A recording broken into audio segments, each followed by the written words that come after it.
Hello friends and welcome back to a brand new video. Today I'm reading another one of the Pete the Cat 5-minute bedtime stories. Last time I read another one. It was called Pete the Cat and the Bedtime Blues. Today I'm reading another story and it's called Pete the Cat and the Lost Tooth. So let's get straight into this book. Pete the Cat and the Lost Tooth. Oh no! Pete lost a tooth. What should he do? Pete shows the tooth to his mom. Put the tooth under your pillow, she says. The tooth fairy will come and give you money for it.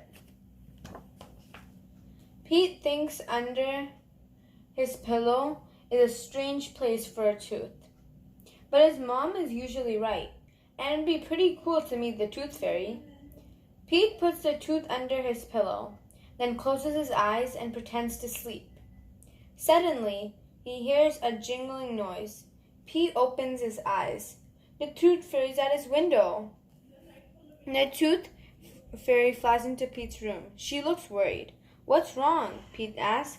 It's a very busy night, says the tooth fairy explains. I don't know how I'm going to collect all the teeth that fell out today. Pete jumps up. I can help, he says. The tooth fairy thinks. That is an awesome idea. With a flick of her wand, she gives Pete magic wings. Now he can fly just like her. Pete loves his new wings. He zips around in his room and does the loop-the-loops in the air. Groovy, he shouts.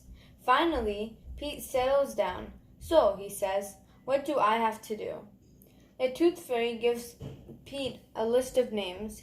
You need to visit each of these cool kids to get their tooth. The tooth fairy gives Pete 2 bags. One is full of teeth and one is full of coins.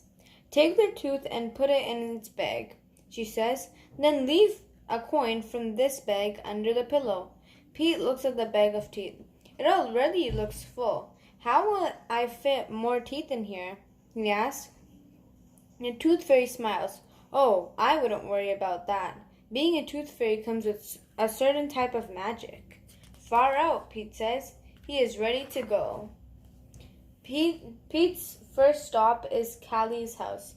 He flies through the window and straight to her bed. Pete lifts up Callie's pillow. He takes her tooth and leaves behind a coin. Next up is Alligator's house. Pete finds Alligator's tooth. It is big and sharp. He pulls it from under the pillow and puts a coin in its place. Then Pete sneaks back out the window. Pete smiles to himself.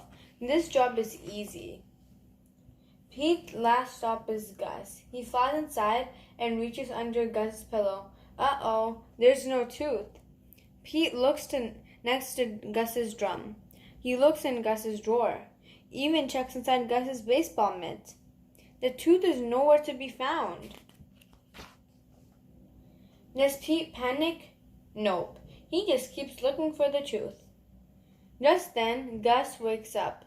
Gus, Pete cries. I've been looking everywhere for your lost tooth. Where is it? My tooth? Gus asks. Pete nods. I'm supposed to get it for the tooth fairy. But Pete, Gus says, platypuses don't have teeth. Gus opens his mouth and shows Pete. See? Far out, Pete says. No teeth at all. Gus shrugs. Sorry, it would have been cool to join in the tooth fairy fun. Pete smiles. No worries, he says. He takes the coin from his bag and slips it under Gus's pillow. Thank you, Gus says. You're welcome, Pete says. Good night.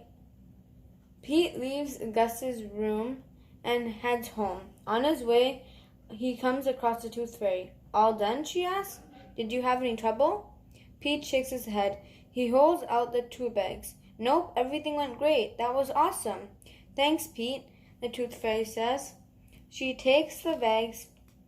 I should be getting to my next house. As Pete makes his way home, he thinks about Gus. Not everyone is the same, but being kind is always cool. That sounds like a perfect title for his next song. Okay, that's the end of the book. I hope you enjoyed. If you did, like and subscribe, and I hope to see you next time. Bye, guys.